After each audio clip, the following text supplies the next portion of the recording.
Hello students, आज हम लोग एक नया चैप्टर देखने जा रहे हैं and the chapter is not quite weighted, means examination के पॉइंट ऑफ व्यू से we can not give it a higher value और a higher weightage. 2 number 3 number कभी कभार क्वेश्चन पूछ लेता है, that is okay, but the chapter is important one to know about the basic things. कभी कभी दिमाग में आपके ख्याल आता होगा, वो ख्याल ये आता होगा कि सर जब आपने हम लोग को बेसिक पढ़ाया था या जब हम लोगों ने बेसिक पढ़ा था टैक्सेशन का, तो हम लोग को ये बताया जाता था कि नॉन रेजिडेंट की इनकम पर इंडिया में टैक्स लगता है और रेजिडेंट की वर्ल्ड वाइड इनकम पर टैक्स लगता है। तो शुरू में ही हम लोगों ने कुछ चीज़ों को क्लियर कर लिया था बेसिक में, लेकिन क्लियर करते करते कुछ ऐसे डाउट्स दिमाग में आ गए जो आज तक चल रहे थे, और आज वो समय आ गया है कि हम अपने उन डाउट्स को निकाल बाहर कर दें। डाउट ये आता था, जो बच्चे भी हमसे क्वेश्चन पूछते थे तो मैं उन क्वेश्चंस को टाल देता था और यहाँ बहुत समरी में जवाब देता था, बहुत शॉर्टकट में। बेटा जब आगे आ जाना ना तो तुम लोग एक चैप्टर पढ़ोगे, DTAA, double taxation avoidance agreement. Chapter का नाम मैं क्या बोलता था? Double taxation avoidance agreement. तो सर इस चैप्टर में है क्या और किस तरह के डाउट्स आते थे? अब मैं आपको बताता हूं आपके दिमाग में किस तरह के डाउट्स उस समय आते थे when you way just going through the basic concepts of the taxation. बताया ये जाता था कि किसी भी रेजिडेंट के, अगर कोई रेजिडेंट एंड ऑर्डिनरी रेजिडेंट है, तो चाहे इन इंडिया उसकी इनकम हो चाहे आउटसाइड इंडिया उसकी इनकम हो, उस पर टैक्स लगता था। हाँ, सोचो कि कोई रेजिडेंट था, उसकी इंडियन इनकम और उसने कोई आउटसाइड इनकम कुछ कमाया, दोनों पर इंडिया में टैक्स लगता था। किस पर टैक्स लगता था? Tax in India. मान लो हमने कुछ कमाया अमेरिका से और कुछ कमाया इंडिया से, तो क्या अमेरिका से जो मैं कमा रहा हूं, क्या वो अमेरिका टैक्स नहीं लगाएगा? क्या अमेरिका उस अमाउंट को छोड़ देगा? अच्छा इंडिया टैक्स लगा रहा है ना, ठीक है तू वहीं दे, यहां मत दे। क्या वो अपनी कमाई को छोड़ देगा? नहीं सर, वो नहीं छोड़ेगा। तो सर आप ये बोलना चाहते हैं कि उस इनकम पर डबल टैक्सेशन लगेगा, इंडिया में on the basis of residentialship status and in America also on the basis of source of income. जी हाँ, सोर्स बेसिस पर टैक्स लग गया अमेरिका में, और वही इनकम रेजिडेंशियलशिप स्टेटस के हिसाब से टैक्स लग गया इंडिया में। यानी the same amount of income has been charge tax twice in 2 different countries. ये डाउट आया होगा उस समय, लेकिन उस समय हम लोगों ने ये कहकर टाल दिया या आपने पूछना मुनासिब नहीं समझा। अच्छा सर, तो ये प्रॉब्लम नॉन रेजिडेंट्स के केस में नहीं आती। अरे इंसानों, थोड़ा कॉमन सेंस अगर यूज करें तो नॉन रेजिडेंट किसी न किसी कंट्री में तो रेजिडेंस होगा। जो नॉन रेजिडेंस यहाँ के लिए है, मान लो कोई अमेरिकन बंदा है, 2 मिनट के लिए मान लेते हैं, और वो वहाँ के लिए रेजिडेंस है लेकिन यहाँ के लिए तो नॉन रेजिडेंस है। 2 मिनट के लिए मान लेते हैं, कैलकुलेशन करके हम लोग देखते हैं रेजिडेंस है या नॉन रेजिडेंस है। इससे फ़र्क नहीं पड़ता कि अमेरिका का बंदा ही नॉन रेजिडेंस होगा, ये तो तुम लोग को मालूम है कि डेज का कैलकुलेशन किया जाता है। फिलहाल 2 मिनट के लिए मान लेते हैं क्लैरिटी के लिए कि एक अमेरिकन बंदा है जो इंडिया में नॉन रेजिडेंट है, तो अमेरिका से भी कुछ कमा रहा है, इंडिया से भी कुछ कमा रहा है। हाँ सर, तो अमेरिका में उसके ऊपर टैक्स लग जाएगा रेजिडेंशियलशिप स्टेटस के हिसाब से, और इंडिया में तो टैक्स लग जाएगा उसको सोर्स के बेसिस पर। नॉन रेजिडेंट अगर इंडिया से कुछ कमाता है तो टैक्स लग जाता है ना। सेक्शन 5 देखा है ना हम लोगों ने, स्कोप ऑफ टोटल इनकम। जी सर। तो सर तो फिर आप ये कहना चाहते हैं दोनों तरह के एसएससीज की कुछ इनकम ऐसी होती हैं जो रेजिडेंस के बेसिस पर टैक्स लगती हैं, रेजिडेंस के स्टेटस के हिसाब से टैक्स लग जाती है, और कुछ सोर्स के बेसिस पर टैक्स लग जाती है। यानी same amount of income is to be charge in 2 different country. On the same amount of income we are needed to pay the amount of tax in both of these 2 countries. तो sir इसके लिए कोई उपाय नहीं है क्या? जी हाँ, इसके लिए उपाय है, और इसी उपाय को हम लोग आज पढ़ने जा रहे हैं। किसमें? DTAA, double taxation avoidance agreement, double taxation avoidance agreement. मैं इंट्रोडक्शन पढ़ता हूँ, आपके हाथ में असाइनमेंट होगा, 7-8 लाइनें हैं। Inbound transaction and outbound transaction, इनको पहले समझ लेते हैं क्या होता है। With globalisation and liberalisation initiatives, cross border investments are happening on a larger scale. अब आप इन्वेस्टमेंट करना चाहते हैं, then you can do the investment anywhere in the world. The outsider can do the investment in India, the Indian citizen or an Indian resident can do the investment outside India. Okay, in terms of inbound investment,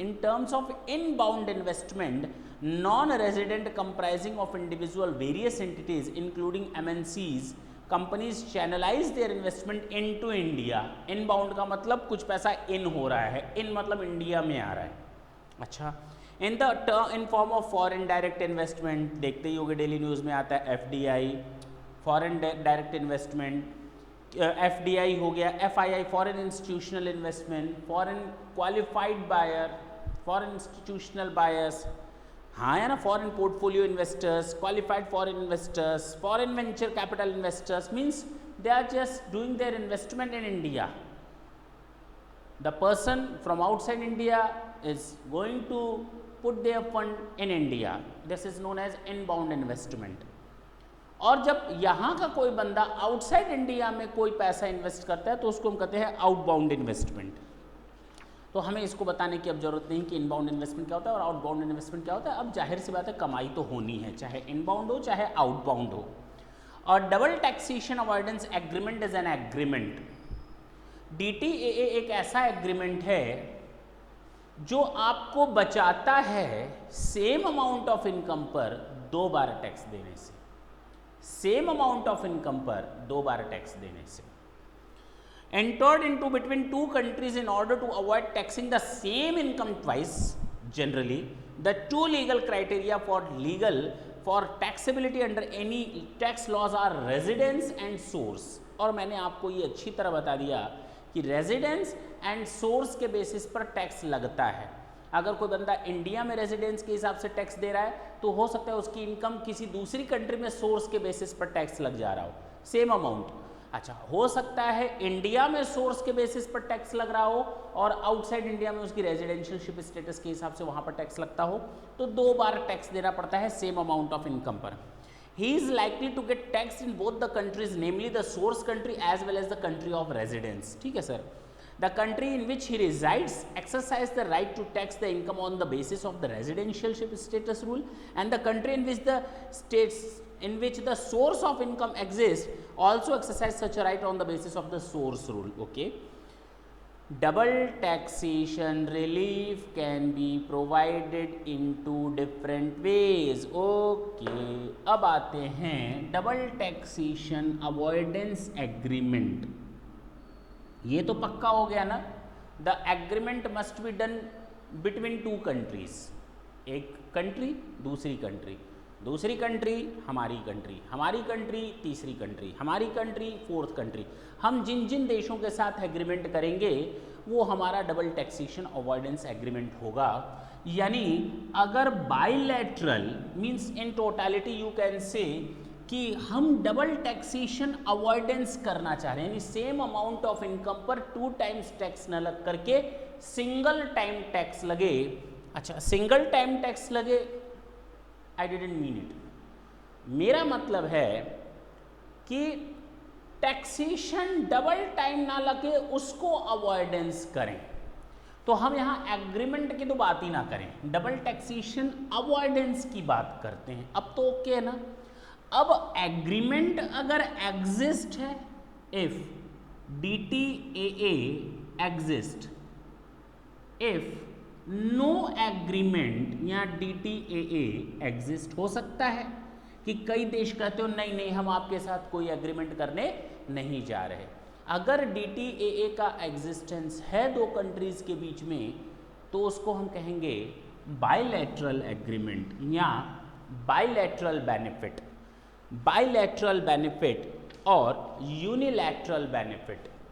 ढंग से सुनेंगे, bilateral benefit और या relief भी बोल सकते हैं आप, और यूनिलैटरल बेनिफिट्स, और आप इसको रिलीफ भी बोल सकते हैं। यानी कि सेम अमाउंट ऑफ इनकम पर आपको 2 बार टैक्स देना पड़ता है, और उससे बचने के लिए या तो आपके पास एग्रीमेंट होगा 2 देशों के बीच में, या तो एग्रीमेंट या कोई रिलीफ बेनिफिट नहीं मिलने वाला in accordance with the agreement, means there is no any such type of agreement exist. तो अगर बेनिफिट नहीं है, एग्रीमेंट नहीं है, तो यूनिलैटरल बेनिफिट, और अगर एग्रीमेंट है तब तो आपको बेनिफिट मिल रहा है। यूनिलैटरल में क्या होता है, मान लो आपने अपनी कोई इनकम पर आउटसाइड इंडिया टैक्स पे कर दिया, अब इंडियन गवर्नमेंट कहती है अच्छा आपने टैक्स पे कर दिया, और अगर आपने टैक्स पे कर दिया है तो बट ऑब्वियस है कि आपको सेम अमाउंट ऑफ इनकम पर 2 बार टैक्स देना पड़ेगा। आप एक जगह टैक्स दे करके आ रहे हो सोर्स के बेसिस पर, और अब आप यहाँ रेजिडेंस के बेसिस पर टैक्स दोगे तो कुछ गड़बड़ हो जाएगा। हम आपको एक बेनिफिट देते हैं, वो हम अपने हिसाब से देंगे, अपने तौर तरीकों से देंगे, क्योंकि हमारा उस देश के साथ कोई एग्रीमेंट नहीं है, कोई अरेंजमेंट नहीं है, कोई DTAA नहीं है। हम आपको अपने यूनिलैटरल तरीके से बेनिफिट देने जा रहे हैं, आपको टैक्स बेनिफिट मिलेगा। ओके, यानी यूनिलैटरल यानी जहां पर कोई एग्रीमेंट एग्जिस्ट नहीं है 2 देशों के बीच में, और आपने अपना टैक्स दे दिया है सोर्स के बेसिस पर, तो बट ऑब्वियस है अब आपको टैक्स की छूट मिलेगी जहां के आप रेजिडेंस हो। अच्छा, ये भी हो सकता है रेजिडेंस के, चलिए बाद में बात करते हैं। फिलहाल ये तो क्लियर हुआ ना कि 2 देशों के बीच में एग्रीमेंट है और 2 देशों के बीच में एग्रीमेंट नहीं है। अगर 2 देशों के बीच में एग्रीमेंट है तो आपको ये बेनिफिट 2 तरीकों से मिल सकता है। कितने तरीकों से मिल सकता है? 2 तरीकों से मिल सकता है। पहला मिल सकता है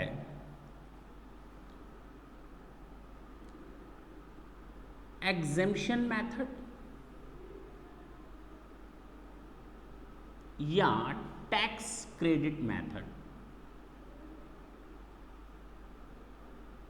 एग्जेम्पशन मेथड या इनकम एग्जेम्पशन मेथड, अगर आपके ऊपर टैक्स लग चुका है एक कंट्री में, तो हमारे और उस कंट्री के बीच में अगर एग्रीमेंट है तो हम उस कंट्री को बोल सकते हैं कि अब टैक्स मत लगाओ, या वो कंट्री हमसे बोल सकती है कि इस इनकम पर हम टैक्स लगाएंगे, तुम इस इनकम पर टैक्स मत लगाना।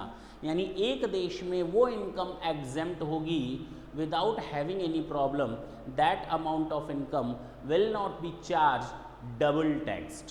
यस और नो? जी सर। और ये पहला मेथड है एग्जेम्पशन मेथड। द ट्रीटी में provide for exemption from tax liability in one jurisdiction, the country in question will refrain from taxing the particular income and allow the other jurisdiction to impose tax. इसमें एक country कहती है ठीक, हम इस income पर tax लगाएंगे, आप मत लगाना, हम इस इनकम पर टैक्स नहीं लगाएंगे, आप इस पर टैक्स लगाना। ठीक है ना? यानी कि यहाँ पर एक कंट्री आपको परमिट करती है कि एक इस अमाउंट पर हम टैक्स लगाएंगे और इस अमाउंट पर टैक्स नहीं लगाएंगे। इसको हम कहते हैं इनकम एग्जेम्पशन मेथड। मतलब तो प्रॉब्लम तो खत्म हो गई, जब एक जगह इनकम एग्जेम्प्ट हो गई और एक जगह टैक्स लग गया तो डबल टैक्सेशन तो हुआ ही नहीं। और 2 देशों के बीच में बेटा, 2 देशों के बीच में एग्रीमेंट है, बायलैटरल एग्रीमेंट है। एक देश ने कहा हम टैक्स नहीं लगाएंगे, दूसरे ने कहा ठीक है तुम नहीं लगाते हो मैं लगाऊंगा। एक ने कहा मैं लगाऊंगा तो दूसरे ने कहा ठीक है तुम लगाते हो मैं नहीं लगाऊंगा। Whatever the agreement has been made between these 2 country will prevail. अब तो ये तय हो गया कि एक जगह टैक्स लगेगा दूसरी जगह नहीं लगेगा। दूसरा कहता है टैक्स क्रेडिट मेथड। अब यहाँ तो क्या रेट ऑफ टैक्स था क्या रेट ऑफ टैक्स नहीं था कोई लेना देना नहीं। यहाँ पर कहता है तू भी टैक्स लगा मैं भी टैक्स लगाता हूँ, लेकिन जितना टैक्स तूने इस अमाउंट पर दूसरे देश में जमा कर दिया है उसका तू क्रेडिट इस कंट्री में ले ले। हाँ भाई उस कंट्री में तेरे को टैक्स देना था 50,000 उसी इनकम पर, और इस कंट्री में तुम्हें टैक्स देना है उसी इनकम पर 60,000। अब वहाँ 50,000 आप दे चुके हो, यहाँ अब 60,000 आप देने जा रहे हो। तो एक काम करो 50,000 जो आप वहाँ दे चुके हो ना उसका बेनिफिट यहाँ ले लो, एक्स्ट्रा अमाउंट का टैक्स यहाँ पेमेंट कर दो, आपकी डबल टैक्सेशन नहीं लगने वाला, आपके ऊपर डबल टैक्सेशन नहीं लगने वाला। This is known as tax credit method. Treaty may not provide for exemption from tax liability, which implies that both the countries shall be entitled to levy tax. Both the countries shall entitled to levy tax. However, the tax paid in the source country, जब आपने जिस देश में कमाई थी income, वहां पर आप टैक्स दे चुके हो, सोर्स कंट्री में आपने टैक्स दे दिया है। Shall be allowed, however tax paid in the source country shall be allowed as country in the country of residence, and only the balance if any shall be collected. हम country of residence हैं, आप इस देश में resident हो, आप दूसरी country में सोर्स के बेसिस पर टैक्स दे चुके हो, हम आपको अच्छी तरह जानते हैं, आप हमारे देश में रेजिडेंशियल स्टेटस में रेजिडेंट की हैसियत से हो, वहाँ पर आपने सोर्स इनकम पर टैक्स दे दिया है, और वहाँ पर अगर आपने सोर्स इनकम पर टैक्स दे दिया है, जितना टैक्स आपने वहाँ दिया है यहाँ पर आप उसकी क्रेडिट ले लो, बाकी टैक्स दे दो, बात खत्म। क्लियर है ना? हाँ, क्रेडिट आपको मिल जाएगा, तो आपके ऊपर डबल टैक्स तो लगा ही नहीं, जो आप टैक्स वहाँ दे चुके हैं उसका बेनिफिट आपको तो यहाँ पर मिल ही रहा है। तो सर यूनिलैटरल क्या होता है फिर? बायलैटरल एग्रीमेंट तो समझ में आ गया। तो यूनिलैटरल का मतलब आप ये कहना चाहते हैं कि अगर दो देशों के बीच में एग्रीमेंट नहीं है तो उसके बावजूद एक देश अपने देश में सेम अमाउंट ऑफ इनकम पर हमको टैक्स से छूट दे देगा क्या? जी हाँ, भले ही एग्रीमेंट ना हो, इसका मतलब ये नहीं कि आपको बेनिफिट नहीं मिलेगा। जब हम इसकी बात करते हैं तो सेक्शन 90 एंड 90A की बात करते हैं, और जब इसकी बात करते हैं बेटा तो सेक्शन 91 की बात करते हैं।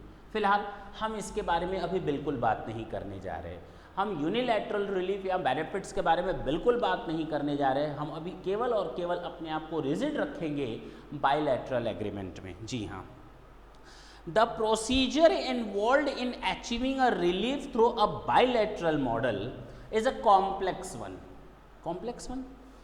In order to reduce the hardship of double taxation, a home country may provide some relief to its taxpayer. Home country, जहाँ आप residence हो, a home country may provide some relief to the taxpayer, irrespective of whether the other country concerned has entered into any agreement with India or not. आप एक काम करो, हमें इससे मतलब नहीं हमारा दूसरी देश के साथ एग्रीमेंट है या नहीं है, हमारे देश का एग्रीमेंट दूसरे देश के साथ DTAA का है या नहीं। अगर आप चाहते हो यूनिलैटरल बेनिफिट लेना, then you can go with that. अगर एग्रीमेंट एग्जिस्ट है या नहीं है, आप अगर चाहते हो यूनिलैटरल रिलीफ लेना तो आप ले सकते हो। Unilateral relief, this is known as unilateral relief. Section 91 of the Indian Income Tax Act seek to reduce the impact of double taxation by allowing taxes, if any, paid in foreign countries to be credited against the amount of tax charged in India. This is done on a unilateral relief or benefit. इसका एक पूरा एक system है अलग से। Unilateral relief का benefit अगर उठाना चाहते हो तो आपको क्या करना है वो थोड़ी देर बाद में बताऊंगा। मैंने क्या कहा, अभी हम इसको बिल्कुल छोड़ देते हैं। आप बिल्कुल दिमाग में बात क्या बैठा हो कि there is an agreement between two countries, this is known as bilateral agreement और बायलैटरल रिलीफ और bilateral benefit. DTAA are divided, DTAA where the agreement is exist, तभी तो DTAA लिखा है, double taxation avoidance A, last वाला agreement. DTAA are divided into two categories, namely comprehensive DTAAs and limited DTAAs।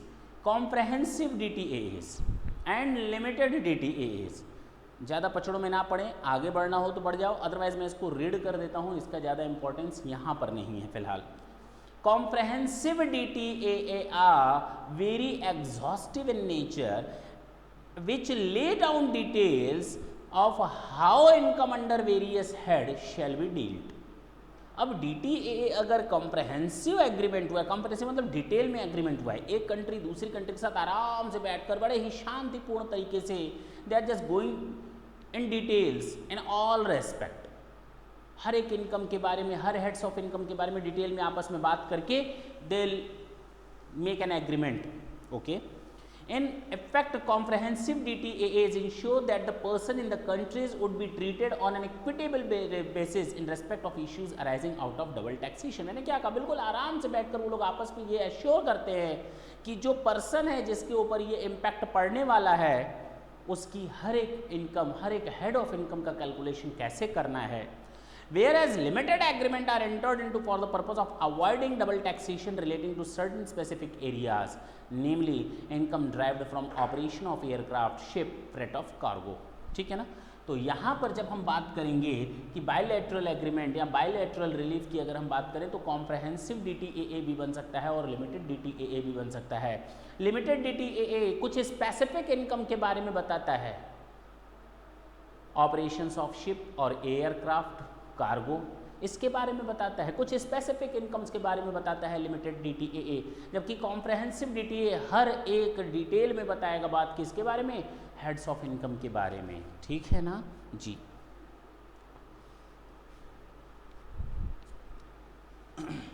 तो sir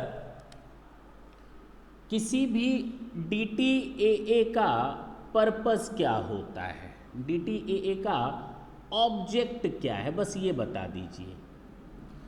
DTAA आपको किस तरह से बेनिफिट देता है ये बता दीजिए. या ये कह सकते हैं दो देशों के बीच में जब एग्रीमेंट या डीलिंग होती है DTAA को लेकर तो किस तरह की चीज़ों को ध्यान में रखा जाता है और क्या बनाया जाता है DTAA में.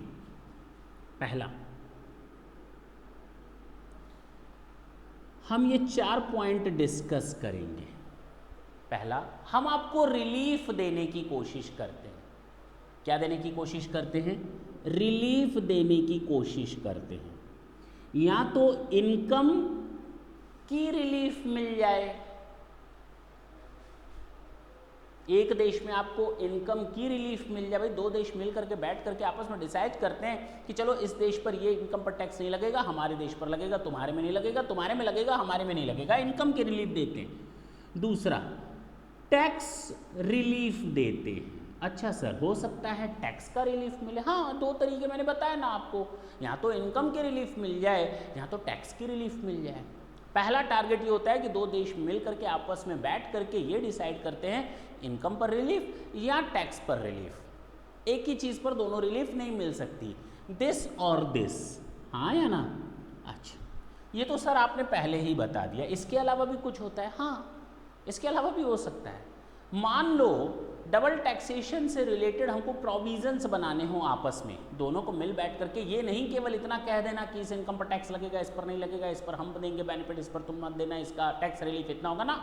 इसके अलावा हम डबल टैक्सेशन अवॉइडेंस से रिलेटेड प्रोविजंस बनाएंगे.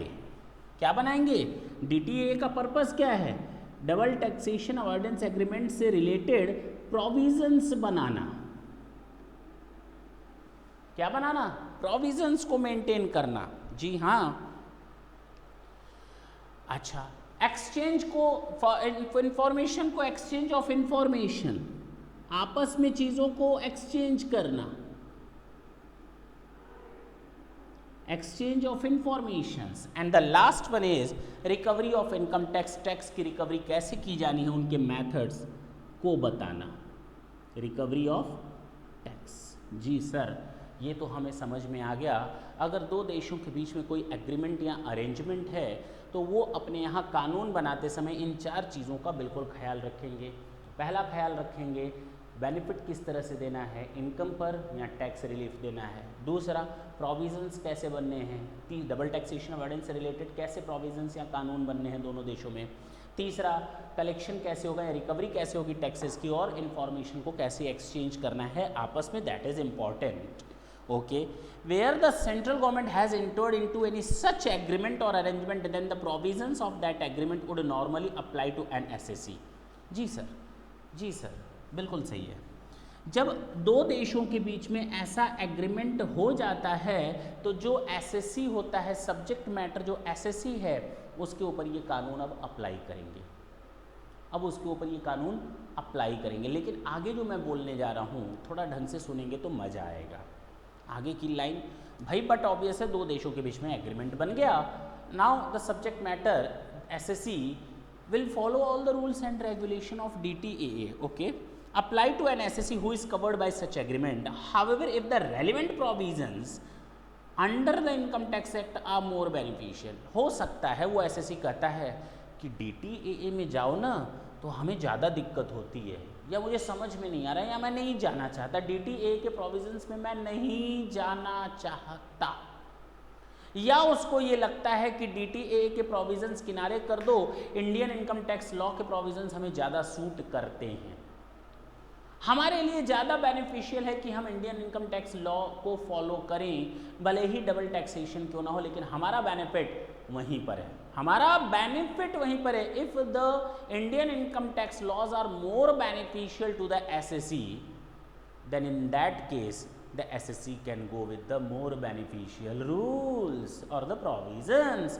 अब SSC को ये एक ऑप्शन मिल गया कि आप DTAA में जाओ या pure Indian income tax laws के रूल्स को फॉलो करो, it is up to you. अगर आपको लगता है इंडियन इनकम टैक्स लॉज को फॉलो करना मेरे लिए ज़्यादा हितकर या बेनिफिशियल है, then you can go with that, कोई इश्यू नहीं है, कोई प्रॉब्लम नहीं है।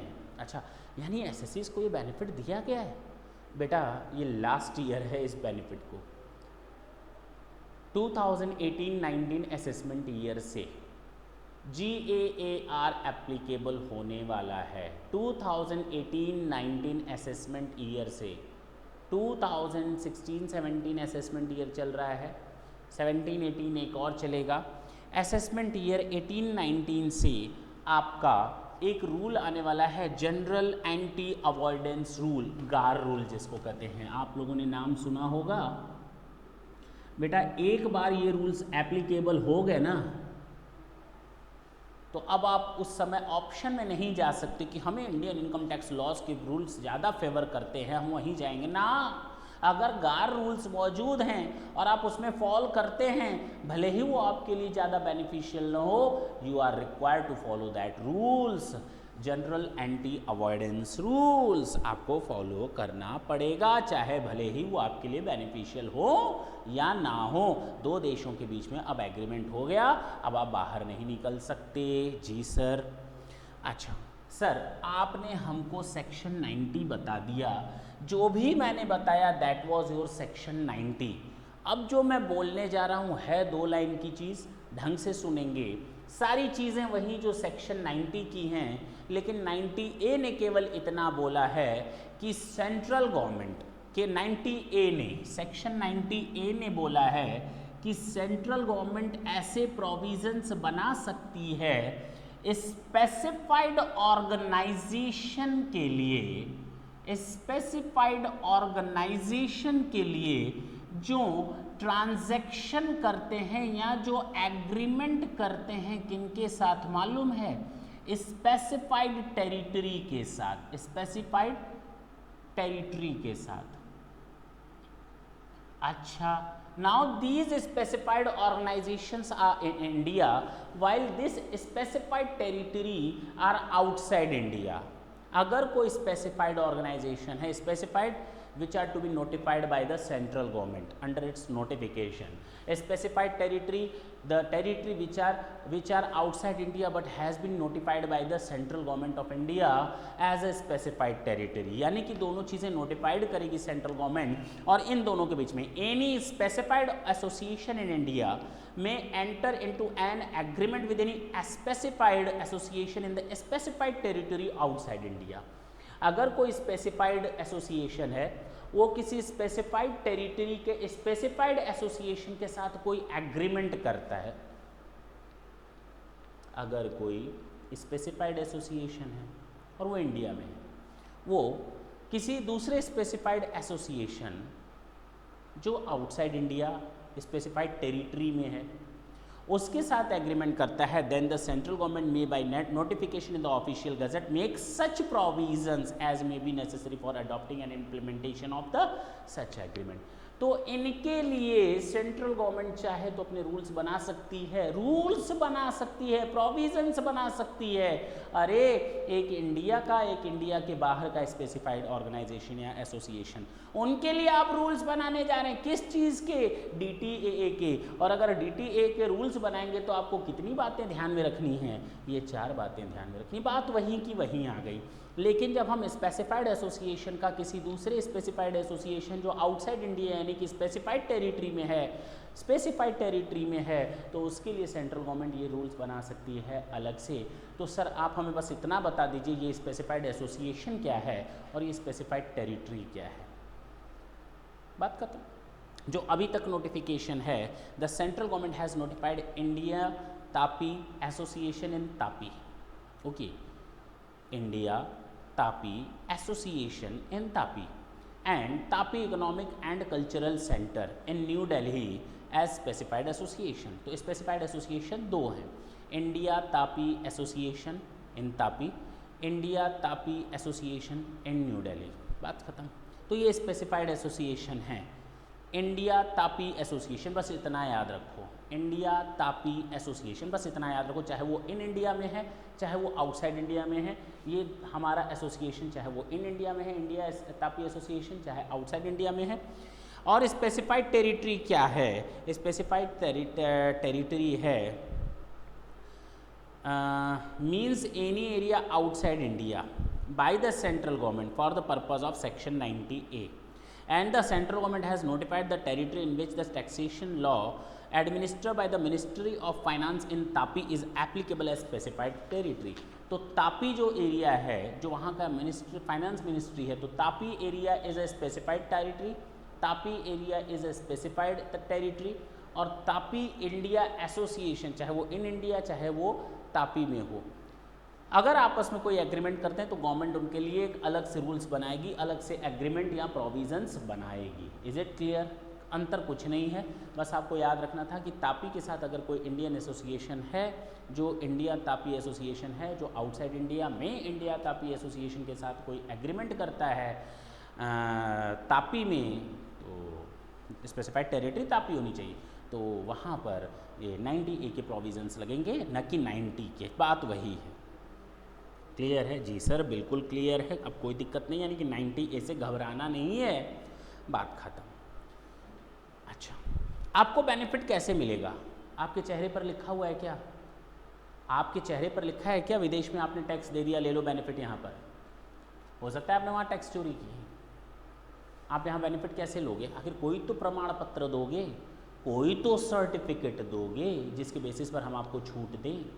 आपने टैक्स दिया नहीं दिया, हम मान लेंगे कि आप जो हमें सर्टिफिकेट दे रहे हो, on the basis of that certificate whatever the agreement और arrangement are between the countries will follow, हम आपको उतना बेनिफिट देंगे। जी हाँ बिल्कुल देंगे। कैसे देंगे?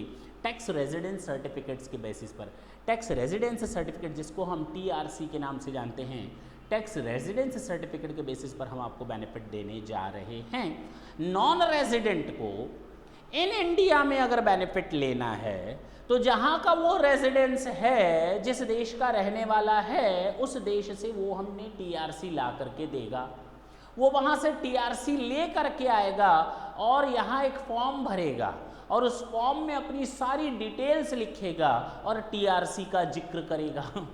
मेरी बात समझना, जिस देश के साथ हमारा एग्रीमेंट है, मान लो हम नॉन रेजिडेंट्स के ऊपर टैक्स लगाने जा रहे हैं और नॉन रेजिडेंट को हम टैक्स बेनिफिट या इनकम एग्जेम्पशन का बेनिफिट देने जा रहे हैं और वो लेने जा रहा है या उसके ऊपर टैक्स लगाया जा रहा है, तो वो यहाँ पर TRC देगा।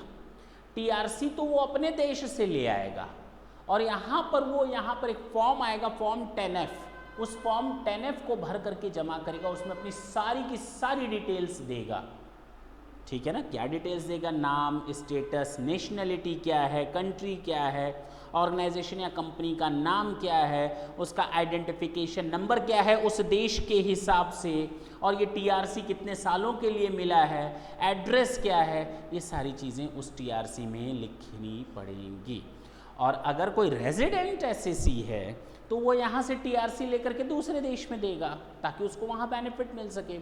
हो सकता है तो यहाँ के SAC को यहाँ से TRC मिलेगा, रेजिडेंशियलशिप स्टेटस वो वहाँ यहाँ से टीआरसी लेगा और वहाँ से टीआरसी लेकर यहाँ पर बेनिफिट ले सकता है। A resident SSC in order to claim any relief under DTAA shall furnish the required information in Form 10FA, okay, to the assessing officer for obtaining certificate of residence. Upon receipt of the application, the assessing officer shall issue the certificate of residence in Form 10FB. ठीक है, वो बात की बात है। अब कुछ चीज़ें मैं बता दूं जो इम्पॉर्टेंट है। Chapter is normally over. जो इम्पॉर्टेंट चीज़ें हैं ट्रीटी के बीच में या डोमेस्टिक लॉ, अगर DTAA के प्रोविजंस में और इनकम टैक्स के प्रोविजंस में कुछ कॉन्फ्लिक्ट हो गया, दोनों में 36 का आंकड़ा हो गया, तो बेटा DTAA के रूल्स फॉलो कर लेना, DTAA के रूल्स फॉलो कर लेना, हाँ या ना। अगर DTAA के रूल्स और इनकम टैक्स के रूल्स दोनों में कंट्राडिक्शन आते हैं तो आपको DTAA के रूल्स को फॉलो करना है। अगर DTAA का टैक्स रेट अलग है और इंडियन इनकम टैक्स लॉ का रेट्स अलग है तो आप DTAA के टैक्स रेट्स पर जाओगे पहले। अभी तो फिलहाल मैं इतना बता रहा हूँ, आगे मैं इस पर थोड़ा सुधार करने जा रहा हूँ, सुनना ढंग से। Where DTAA provides for a particular mode of computation of income, अगर DTAA आपको कहता है कि इस इनकम का कैलकुलेशन ऐसे करना है, अब दो देशों के बीच में अगर ऐसा कुछ हिसाब किताब बन चुका है कि हमें कैलकुलेशन इनकम का इस तरह से करना है और जबकि इंडियन इनकम टैक्स लॉ अपना कुछ अलग हिसाब किताब बनाता है, तो भाई वहाँ पर DTAA के रूल्स को हम लोग प्रिवेल करेंगे, ना कि इंडियन इनकम टैक्स के रूल्स को। जी हाँ, ये है। अच्छा, where an income is not taxable under the Indian income tax act then one need not look into the DTAA। अगर इंडियन इनकम टैक्स के हिसाब से कोई इनकम इंडिया में एग्जेम्प्ट है तो why to go with DTAA? What will you do after getting the benefit of DTAA? You are not going to get any benefit under the DTAA because the income is already exempted over here. अगर एक कोई income India में exempt है तो वहाँ पर DTAA यानी double taxation avoidance है कहाँ? यहाँ तो आपको वैसे ही माफ़ी मिल गई, तो टैक्स तो एक ही जगह लगा ना, तो आप DTAA की तो और मत जाओ, झंझट खत्म करो।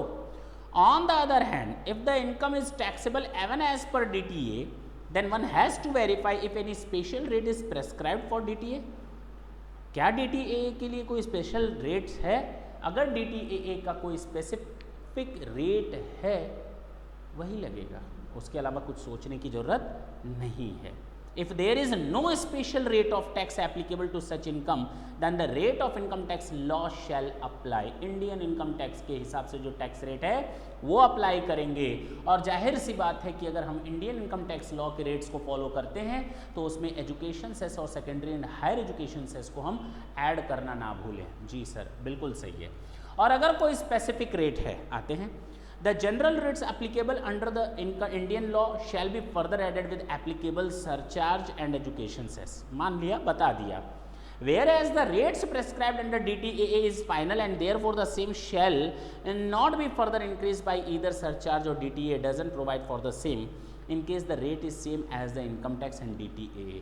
मान लेते हैं 2 मिनट के लिए, अगर DTAA का कोई स्पेसिफिक रेट है, इंडियन इनकम टैक्स रेट का कोई स्पेसिफिक टैक्स रेट है, तो हम वहाँ DTAA के स्पेसिफिक रेट को लगाएंगे। और जब DTAA के स्पेसिफिक रेट को लगाएंगे तो उसमें हमें एजुकेशन सेस और secondary and higher education cess जोड़ने की ज़रूरत नहीं है। अगर हमारा कोई स्पेसिफिक रेट नहीं है और इंडियन इनकम टैक्स लॉ का कोई स्पेसिफिक रेट है तो हम उस रेट को प्रिवेल करेंगे और उसमें एजुकेशन सेस और secondary and higher education cess को ऐड करेंगे। अच्छा, अगर दोनों के टैक्स रेट इक्वल हैं, मान लो दोनों ने स्पेसिफिक रेट्स दिए हों और दोनों के टैक्स रेट्स इक्वल हैं, तो बट ऑब्वियस है आप DTAA का रेट लेंगे, लेकिन फिर उसमें एजुकेशन सेस और education secondary and higher education cess को ऐड करने की ज़रूरत नहीं होगी। आपको ऑटोमेटिकली कुछ ना कुछ बेनिफिट तो यहाँ पर भी मिल गया। जी सर जी। अब इस चैप्टर का लास्ट पॉइंट अब हम डिस्कस करने जा रहे हैं and that is your section 91।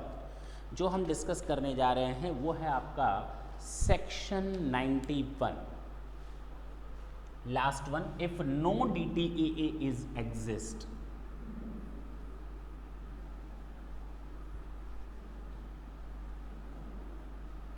तो आप एक काम करोगे, जानते हो क्या काम करोगे?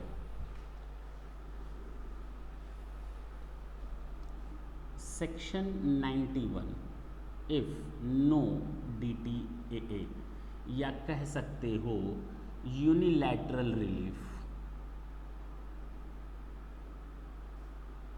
कैसे मिलेगा ये यूनिलैटरल रिलीफ? ये आपकी इनकम है इन इंडिया, ये इनकम है आउटसाइड इंडिया। इस इनकम पर दो जगह आपने टैक्स दे रखा है, इस पर इंडिया में भी टैक्स लग रहा है और आउटसाइड इंडिया में भी टैक्स लग रखा है, और यहाँ कोई एग्रीमेंट नहीं है दोनों देशों के बीच में। आप एक काम करो, आप अपनी ग्रॉस टोटल इनकम निकाल लो। सर निकाल लिया, और इसमें से सेक्शन 80 का बेनिफिट ले लो, जो रूल्स हैं उनके हिसाब से। अब ये जो इनकम आएगी ये कहलाएगी टोटल इनकम। इस पर आप नॉर्मल टैक्स निकाल लो, जो इनकम टैक्स, जो इंडिया का टैक्स सिस्टम है as per Indian income tax law. Sir बात समझ में आ गई? अच्छा, जैसे ही आपका ये नॉर्मल टैक्स निकला, इसमें से आप टैक्स रिलीफ ले लो। किसका?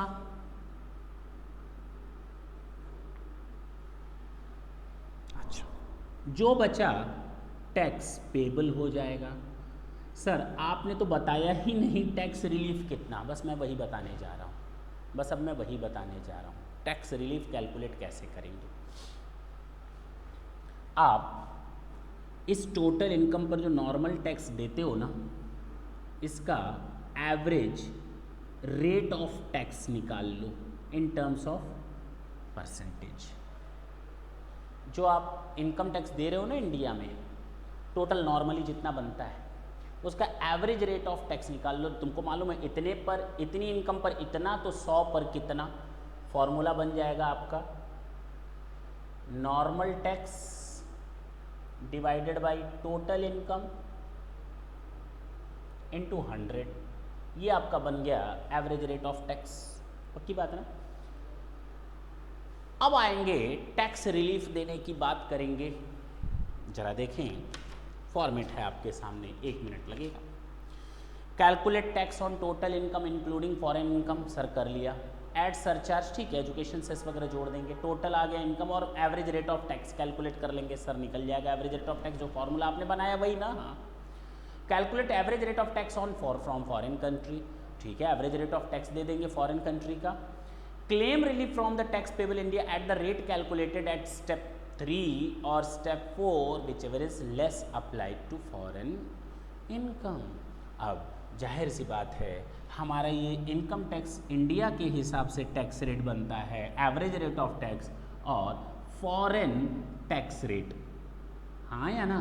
जो दोनों में से कम होगा उसका आप रिलीफ ले लेना, जो दोनों में से कम होगा उसका आप रिलीफ ले लेना। इन दोनों में जो कम होगा वो रिलीफ चला जाएगा। सर समझने में थोड़ी दिक्कत आई, चलो ना बेटा हम आपको एक क्वेश्चन करवा देते हैं ताकि ये दिक्कत आए ही नहीं।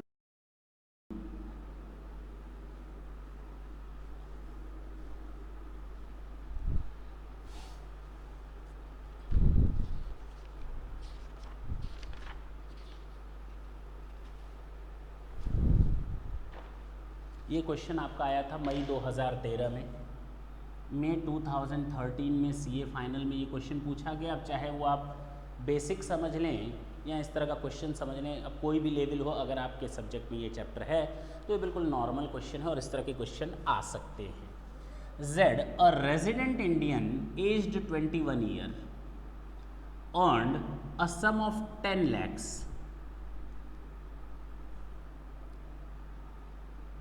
in foreign,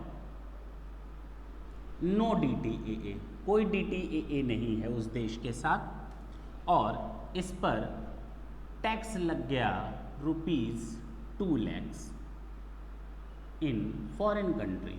अच्छा, यानी जेड ने विदेश में 2 लाख रुपए टैक्स का दे दिया और इन इंडिया इसने अर्न किया है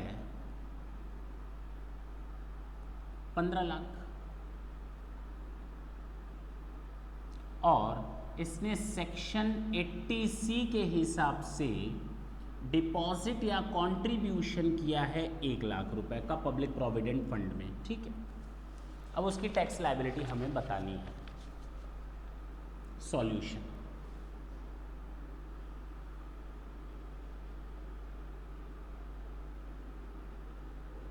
total income, gross total income in India, foreign income, दोनों का टोटल कर लो, ये आ गया 25 lakhs minus deduction under section 80C 1 lakh, बचा कितना 24 लाख। इसको हम कहेंगे टोटल इनकम। और अब आ जाओ tax on total income. Normally Indian income tax law के हिसाब से जब आप टैक्स कैलकुलेट करेंगे that will be 561,350 including education cess and SHG 3% add कर देंगे।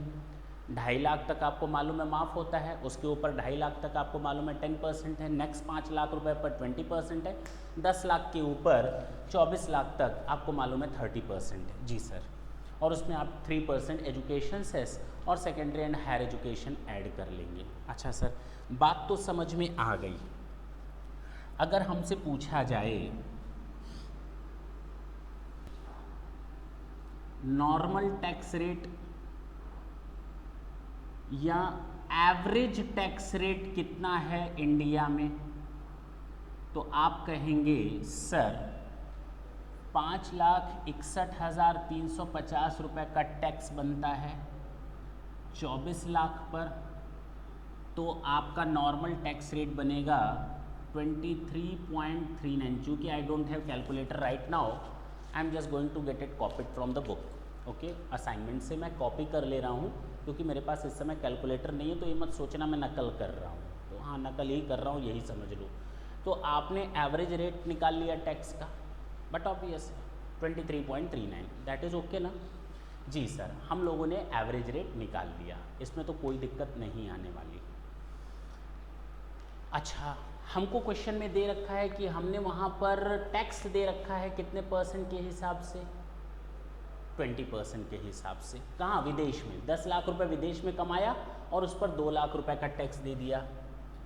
Tax outside, tax rate outside India कितना है?